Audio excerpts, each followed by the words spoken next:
ਬਾਈ ਕਿਸੇ ਖਾਸ ਆਪਣੇ ਨੇ ਮੈਨੂੰ ਮਿਹਣਾ ਮਾਰਿਆ ਸੀ ਕਿ ਤੇਰੇ ਵਰਗੇ ਨੂੰ ਕਿਹਨੇ ਪਿਆਰ ਕਰਨਾ। ਅੱਜ ਬਾਈ ਤੁਹਾਡੇ ਭਾਈ ਨੂੰ पूरी दुनिया जानती है, आज सेल्फी लैन नूं तरसदे आ। मोहम्मद फैसल जो पैदाइशी तौर पर आधे जिस्म के हामिल है, महबूबा के तंज तानने की बदौलत सोशल मीडिया पर स्टार बन गए हैं। बस भाई जिस टाइम उन्हें मेहना मारा सी मैं सारी रात रोंदा रहा भाई बैठ के। बस भाई फिर किसी भाई ने मशवरा दिया कि टिकटॉक बना। मैं टिकटॉक बनाई तो टिकटॉक तो मैंने बड़ा प्यार मिला भाई। इन्फो ब्रेक की वीडियोस देखने के लिए हमारा चैनल सब्सक्राइब कीजिए और बेल आइकन को क्लिक कीजिए ताकि आप हमारे आने वाली वीडियो से बाखबर रह सकें। कि ਜਦੋਂ ਉਹਨੇ ਕਿਹਾ ਸੀ ਕਿ ਤੇਰੇ ਵਰਗੇ ਨੂੰ ਕਿੰਨੇ ਪਿਆਰ ਕਰਨਾ, ਫਿਰ ਤੁਹਾਡੀ ਫੀਲਿੰਗਸ ਕੀ ਸੀ? ਤੁਸੀਂ ਕੀ ਮਹਿਸੂਸ ਕਰਦੇ ਸੀ? ਕੋਈ ਅੱਲਾ ਕੋ ਫਰਿਆਦ ਨਹੀਂ ਕੀਤੀ? भाई मैं रो रो के अल्लाह को कह रहा ਸੀ कि काश मेरियां भी लत्तां ਹੁੰਦੀਆਂ ਅੱਜ ਮੈਨੂੰ ਵੀ ਪਿਆਰ ਕਰਦੇ। ਬਾਈ ਹੁੰਦਾ ਪੈਸਾ ਤੇ ਲੱਗਦੀ ਰੋਜ਼ ਮਹਿਫਲ, ਮੱਖਣ ਮਿਸ਼ਰੀਆਂ ਵਾਂਗੂ ਚਟ ਜਾਂਦੇ। ਹੋਵੇ ਪੈਸਾ ਨਾ ਤੇ ਬਣਦਾ ਨਹੀਂ ਯਾਰ ਕੋਈ, ਰਿਸ਼ਤੇਦਾਰ ਵੀ ਉਹਨੋਂ ਹਟ ਜਾਂਦੇ। ਬੁੱਲੇ ਸ਼ਾਹ ਕੀ ਮਾਣ ਬੇਗਾਨਿਆਂ ਦਾ, ਉਹ ਇੱਥੇ ਨਾਲ ਦੇ ਜੰਮੇ ਵੀ ਛੱਡ ਜਾਂਦੇ। ਵਾਹ ਵਾਹ ਵਾਹ ਵਾਹ ਵਾਹ, ਕੀ ਬਾਤ ਹੈ। ਇਦਾਂ ਦੀ ਤੁਸੀਂ ਸ਼ਾਇਰੀ ਕਰਦੇ ਹੋ? ਹਾਂਜੀ ਬਾਈ। ਬਾਈ ਫਿਰ ਮੈਨੂੰ ਇੱਕ ਭਾਈ ਨੇ ਮਸ਼ਵਰਾ ਦਿੱਤਾ ਕਿ ਟਿਕਟੌਕ ਤੇ ਜਾ। ਬਾਈ ਮੈਂ ਟਿਕਟੌਕ ਤੇ ਵੀਡੀਓ ਅਪਲੋਡ ਕੀਤੀ, ਮੇਰੀ ਮਿਲੀਅਨ ਚ ਗਈ, 5 ਮਿਲੀਅਨ ਤੱਕ। ਬਾਈ ਉਸ ਤੋਂ ਬਾਅਦ ਮੇਰੀ ਹੁਣ ਮਿਲੀਅਨ ਤੱਕ ਵੀਡੀਓ ਜਾਂਦੀ ਆ। ਬਹੁਤ ਸਪੋਰਟ ਕਰਦੀ ਦੁਨੀਆ ਬਾਈ। ਤੇ ਲੋਕ ਮਿਲਦੇ ਨੇ ਤੇ ਕੀ ਮਹਿਸੂਸ ਕਰਦੇ ਜਦੋਂ ਲੋਕ ਕਹਿੰਦੇ ਯਾਰ ਭਾਈ ਫੈਸਲ ਸਾਹਿਬ ਸੈਲਫੀ ਬਣਾਉਣੀ ਅਸੀਂ, ਤੇ ਕੁਝ ਹੁੰਦਾ ਹੈ ਕੋਈ?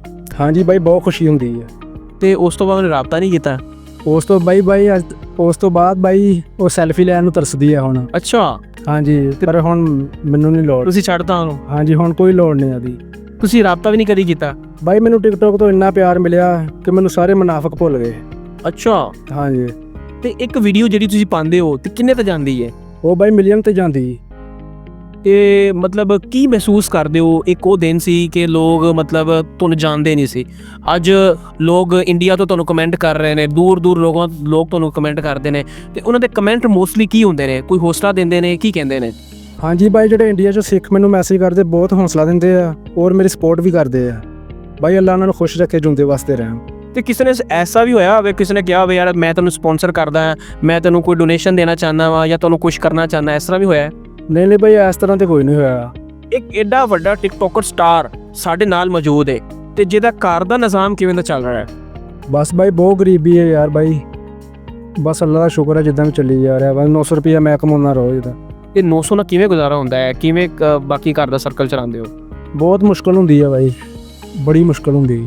ਤੇ ਇਸ ਤੋਂ ਇਲਾਵਾ ਕੀ ਰੂਟੀਨ ਕੀ ਹੁੰਦੀ ਹੈ? ਸਵੇਰ ਤੋਂ ਸ਼ਾਮ ਤੱਕ ਕੀ ਕਰਦੇ ਹੋ? ਬਾਈ ਸਵੇਰ ਤੋਂ ਸ਼ਾਮ ਤੱਕ ਮੈਂ ਕੰਮ ਤੇ ਜਾਂਦਾ, ਦਰਜੀਆਂ ਦਾ ਕੰਮ ਕਰਦਾ, ਘਰ ਆਗਰੀ ਤੇ ਕਿਸੇ ਦੇ ਕੋਲ, ਤੇ ਸ਼ਾਮ ਨੂੰ ਘਰ ਆ ਜਾਂਦਾ। ਅੱਛਾ। ਤੇ ਫਿਰ ਇਹ ਸ਼ੇਰੋ ਸ਼ਾਇਰੀ ਕਿਦੋਂ ਲਿਖਦੇ ਹੋ ਤੇ ਕਿਦੋਂ ਫਿਰ ਵੀਡੀਓਜ਼ ਬਣਾਉਂਦੇ ਹੋ? ਇਹ ਬਾਈ ਰਾਤ ਨੂੰ ਬਹਿ ਕੇ ਲਿਖਦਾ ਮੈਂ, ਤੇ ਦਿਨੇ ਫਿਰ ਵੀਡੀਓ ਬਣਾਉਂਦਾ ਜਦੋਂ ਟਾਈਮ ਲੱਗਦਾ, ਰੋਟੀ ਖਾਣ ਦਾ ਉਸ ਲਈ ਬਣਾਉਂਦਾ ਮੇਰਾ। ਸਹੀ ਹੈ। ਤੇ ਤੁਸੀਂ ਡਾਕਟਰਾਂ ਨੂੰ ਚੈੱਕ ਕਰਵਾਇਆ? ਉਹਨਾਂ ਦਾ ਕੀ ਕਹਿਣਾ ਹੈ ਕਿ ਲੱਤਾਂ ਲੱਗ ਸਕਦੀਆਂ ਨੇ? ਅਗਰ ਕੋਈ ਲਾਣਾ ਚਾਹਵੇ, ਕੋਈ ਸਾਡੇ ਆਡੀਅנס ਦੇ ਵਿੱਚ ਤੁਹਾਨੂੰ ਕੋਈ ਸਪਾਂਸਰ ਕਰਨਾ ਚਾਹਵੇ, ਤੇ ਐਸਾ ਕੋਈ ਪੋਸੀਬਲ ਹੈ ਕਿ ਤੁਹਾਡੀ ਲੱਤਾਂ ਲੱਗ ਸਕਣ? ਹਾਂਜੀ ਬਾਈ ਲੱਗ ਵੀ ਸਕਦੀਆਂ। ਬਾਕੀ ਉਹਨਾਂ ਨੇ ਅਸੀਂ ਗਏ ਸੀ ਤੋਂ ਕਹਿੰਦੇ ਸੀ ਕਿ ਨਹੀਂ ਲੱਗ ਸਕਦੀਆਂ, ਕਹਿੰਦੇ ਤੇਰੇ ਗੋਡੇ ਜਿਹੜੇ ਨਾ ਛੋਟੇ ਆ। ਅੱਛਾ। ਲੋਕਾਂ ਦਾ ਕੀ ਰੱਦੇ ਅਮਲ ਹੁੰਦਾ ਜਦੋਂ ਤੁਸੀਂ ਜਾਂਦੇ ਹੋ? ਤੇ ਜ਼ਾਹਰੀ ਗੱਲ ਹੈ ਤੁਸੀਂ ਮੋਟਰਸਾਈਕਲ ਤੋਂ ਉਤਰਦੇ ਹੋ, ਕੋਈ ਜ਼ਰੂਰਤ ਦੀ ਚੀਜ਼ਾਂ ਲੈਣੀਆਂ ਹੁੰਦੀਆਂ ਨੇ, ਕੋਈ ਟਰੈਵਲਿੰਗ ਕਰਦੇ ਹੋ, ਤੇ ਲੋਕਾਂ ਦਾ ਕੀ ਮਜ਼ਾਜ ਹੁੰਦਾ ਹੈ? ਬਾਈ ਕੁਛ ਲੋਕ ਐਸੇ ਆ ਜਿਹੜੇ ਹੱਸਦੇ ਵੀ ਆ, ਮਜ਼ਾਕ ਵੀ ਡਾਉਂਦੇ ਆ, ਮੋਤਰਦਾਂ ਦੇ ਹੱਸਦੇ ਵੇਖ ਕੇ ਮੇਰੇ ਵੱਲ। ਤੇ ਬਾਈ ਕੁਛ ਲੋਕ ਹੈ ਉਹ ਮੁਹੱਬਤ ਵੀ ਕਰਦੇ ਆ। ਤੇ ਤੁਹਾਨੂੰ ਮਤਲਬ ਤੁਸੀਂ ਹੱਥ ਦੇ ਨਾਲ ਚੱਲਦੇ ਹੋ, ਮੈਂ ਵੇਖਿਆ ਹੈ ਕਿ ਤੁਸੀਂ ਹੱਥ ਦੀ ਸਪੋਰਟ ਨਾਲ ਚੱਲਦੇ ਹੋ, ਤੇ ਹੱਥਾਂ ਨੂੰ ਮਸਲਾ ਨਹੀਂ ਬਣਦਾ? ਤਕਲੀਫ ਨਹੀਂ ਹੁੰਦੀ ਕਿ ਮਤਲਬ ਇੰਨਾ ਸਫ਼ਰ ਤੁਸੀਂ ਹੱਥ ਨਾਲ ਕਰਦੇ ਹੋ? ਹਾਂਜੀ ਬਾਈ ਤਕਲੀਫ ਹੁੰਦੀ ਆ, ਰੋੜੇ ਵੱਟੇ ਲੱਗਦੇ ਆ, ਕੰਡੇ ਵੀ ਲੱਗ ਜਾਂਦੇ ਕਈ ਵਾਰ, ਬਹੁਤ ਤਕਲੀਫ ਹੁੰਦੀ ਆ ਬਾਈ। ਹਾਂਜੀ। ਤੇ ਗਰਮੀਆਂ ਦੇ ਵਿੱਚ ਫਿਰ ਕਿਵੇਂ ਚੱਲਦੇ ਹੋ? ਹਾਂਜੀ ਬਾਈ ਗਰਮੀਆਂ ਦੇ ਵਿੱਚ ਵੀ ਇਸ ਤਰ੍ਹਾਂ ਹੱਥਾਂ 'ਤੇ ਚੱਲਦਾ ਹਾਂ, ਤੇ ਹੱਥ ਸੜਦੇ ਆ, ਜੈਲਸ ਗਰਮ ਹੁੰਦੀ ਜਗ੍ਹਾ। ਤੇ ਤੁਹਾਡੇ ਘਰ ਦੇ ਵਿੱਚ ਹੋਰ ਕੌਣ ਹੈ? ਹੋਰ ਵੀ ਕੋਈ ਸਟਾਰ ਹੈ ਜਾਂ ਤੁਹਾਨੂੰ ਮਤਲਬ ਤੁਸੀਂ ਸਿਰਫ ਐਸੇ ਤਰ੍ਹਾਂ ਸਪੈਸ਼ਲ ਹੋ? ਨਹੀਂ ਬਾਈ ਮੈਂ ਹੀ ਹਾਂ ਬਸ ਇਸ ਤਰ੍ਹਾਂ। ਮੇਰਾ ਇੱਕ ਭਾਈ ਆ, ਉਹ ਪੜ੍ਹਦਾ ਸਕੂਲ। ਹਾਂਜੀ। ਤੁਹਾਡੀ ਤਾਲੀਮ ਕਿੰਨੀ ਹੈ? ਮੈਂ ਬਾਈ 10 ਪੜ੍ਹਿਆ। 10 ਪੜ੍ਹੇ ਹੋ, ਮੈਟ੍ਰਿਕ ਕੀਤਾ ਹੈ। ਕਿ ਤੁਸੀਂ ਇਹ ਦਰਜ਼ੀਆਂ ਦਾ ਕੰਮ ਕਿਵੇਂ ਸਿੱਖਿਆ ਫਿਰ? ਇਹ ਹੈ ਜੀ ਮੇਰਾ ਉਸਤਾਦ ਸੀਗਾ, ਮੈਂ ਛੱਡ ਕੇ ਉਹਨਾਂ ਕੋਲ ਕੰਮ ਸਿੱਖ ਲਿਆ। ਤੇ ਕਿੰਨੇ ਅਰਸੇ ਸਿੱਖਿਆ ਕੰਮ? ਤਕਰੀਬਨ 2 ਸਾਲ ਲੱਗ ਗਏ ਸੀ। 2 ਸਾਲ? ਹਾਂਜੀ। ਹੁਣ ਤੁਸੀਂ ਪੂਰਾ ਦਰਜ਼ੀਆਂ ਦਾ ਕੰਮ ਕਰ ਲੈਂਦੇ ਹੋ? ਹਾਂਜੀ ਹੁਣ ਮੈਂ ਮੁਕੰਮਲ ਦਰਜ਼ੀਆਂ, ਕਟਾਈ ਸਾਰਾ ਕੁਝ ਕਰ ਲੈਂਦਾ। ਅੱਛਾ। ਤੇ ਤੁਸੀਂ ਆਪਣੀ ਦੁਕਾਨ ਬਣਾਉਣ ਦੀ ਕੋਸ਼ਿਸ਼ ਨਹੀਂ ਕੀਤੀ? ਬਸ ਬਾਈ ਇੰਨੀ ਹਿੰਮਤ ਹੀ ਨਹੀਂ, ਮੇਰੇ ਕੋਲ ਮਸ਼ੀਨ ਵੀ ਨਹੀਂ ਹੈ ਆਪਣੀ, ਮੈਂ ਉਸਤਾਦ ਕੋਈ ਕਰਦਾ ਕਾਰਾਗਰੀ ਤੇ ਕੰਮ। ਤੇ ਇਸ ਤੋਂ ਪਹਿਲੇ ਕੀ ਹਾਲਾਤ ਦੇਖੇ ਨੇ ਆਪਣੀ ਲਾਈਫ ਦੇ ਵਿੱਚ? ਕਿਵੇਂ ਦੇ ਮਾਮਲਾਤ ਰਹੇ ਨੇ ਤੁਹਾਡੇ ਨਾਲ?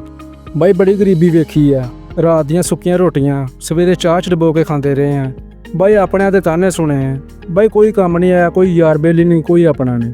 ਕੋਈ ਰਿਸ਼ਤੇਦਾਰ ਨਹੀਂ ਜਿਹੜੇ ਤੁਹਾਨੂੰ ਸਪੋਰਟ ਕਰਦੇ ਹੋਣ ਕਿ ਯਾਰ ਸਾਡਾ ਭਾਈ ਹੈ, ਇਹਨੂੰ ਅਸੀਂ ਸਪੋਰਟ ਕਰੀਏ, ਇਹਨੂੰ ਅਸੀਂ ਮਤਲਬ ਕਰੀਏ, ਕੋਈ ਡੋਨੇਸ਼ਨ ਵਗੈਰਾ ਦਈਏ? नहीं भाई किसी ने सपोर्ट नहीं की। ਕੋਈ ਮਜ਼ਾਕ ਵੀ ਉਡਾਉਂਦੇ ਨੇ ਕਿ ਬਸ ਸਿਰਫ ਸਪੋਰਟ ਹੀ ਨਹੀਂ ਕਰਦੇ। ਮੈਨੂੰ ਸਪੋਰਟ ਨਹੀਂ ਕਰਦੇ, ਮਜ਼ਾਕ ਨਹੀਂ ਨਾ। ਅੱਛਾ, ਕੋਈ ਆਖਰ ਦੇ ਵਿੱਚ ਆਪਣੀ ਆਡੀਅנס ਨੂੰ ਕੋਈ ਖਸੂਸਨ ਪੈਗਾਮ, ਜਿਹੜੇ ਤੁਹਾਡੇ ਫੈਨ ਨੇ ਟਿਕਟੋਕ ਤੇ ਤੁਹਾਨੂੰ ਬਹੁਤ ਲਾਈਕ ਕਰਦੇ ਨੇ ਲੋਕ, ਉਹਨਾਂ ਵਾਸਤੇ ਕੋਈ ਪੈਗਾਮ ਦੇਣਾ ਚਾਹੋ? ਬਾਈ ਉਹਨਾਂ ਵਾਸਤੇ ਉਹਨਾਂ ਦੀ ਮੁਹੱਬਤਾਂ ਦਾ ਬਹੁਤ ਬਹੁਤ ਸ਼ੁਕਰੀਆ। ਅੱਲਾ ਉਹਨਾਂ ਨੂੰ ਖੁਸ਼ ਰੱਖੇ ਬਾਈ, ਇਸ ਤਰ੍ਹਾਂ ਆਪਣੇ ਭਾਈ ਦੀ ਸਪੋਰਟ ਕਰਦੇ ਰਹਿਣ, ਜੁੰਦੇ ਵਾਸਤੇ ਰਹਿਣ। ਤੁਹਾਡਾ ਅਕਾउंट किस नाम तो है? मेरा अकाउंट फैसल 2480।